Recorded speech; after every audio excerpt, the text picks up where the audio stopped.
সিরিয়ায় Islamic state আইএসের হামলায় মার্কিন 2 সেনা এবং একজন দোভাষী নিহত হয়েছেন।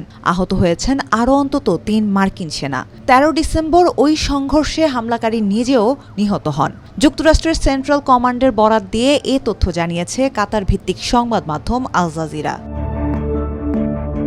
সেন্টকম এবং পেন্টাগনের ভাষ্য অনুযায়ী হামলাটি ছিল আইএস বন্দুকধারীর একক এবং অতর্কিত হামলা। এদিকে এই হামলার ঘটনায় সশস্ত্র গোষ্ঠী আইএসকে হুঁশিয়ারি দিয়েছেন মার্কিন প্রেসিডেন্ট ডোনাল্ড ট্রাম্প। তিনি সোশ্যাল মিডিয়ায় লিখেন, এটি যুক্তরাষ্ট্র ও সিরিয়ার বিরুদ্ধে আইএসের হামলা এবং এর জবাবে তীব্র প্রতিশোধ নেওয়া হবে।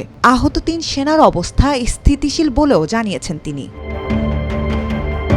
যুক্তরাজ্য ভিত্তিক Syrian observatory for human rights দাবি করেছে, হামলাকারী সিরিয়ার নিরাপত্তা বাহিনীর একজন সদস্য ছিলেন।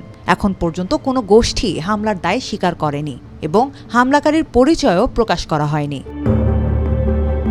পেন্টাগনের মুখপাত্র শন পার্লেন বলেন, হামলার ঘটনা ঘটেছে সিরিয়ার মধ্যাঞ্চলের ঐতিহ্যবাহী শহর পালমিরায়। ওই সময় মার্কিন সেনারা গুরুত্বপূর্ণ নেতাদের সঙ্গে বৈঠক পরিচালনা করছিলেন। হামলার বিষয়টি নিয়ে তদন্ত চলছে।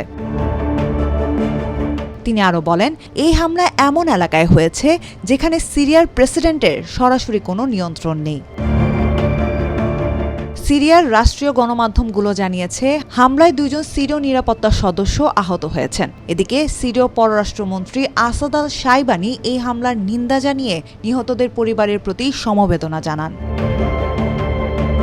মার্কিন প্রতিরক্ষা মন্ত্রী পিট হেগসেথ এক বিবৃতিতে বলেন, যারা বিশ্বের যে কোনো স্থানে আমেরিকানদের লক্ষ্য করবে তাদের জানিয়ে দেওয়া হচ্ছে যুক্তরাষ্ট্র তাদের খুঁজে বের করবে এবং নির্মমভাবে হত্যা করবে।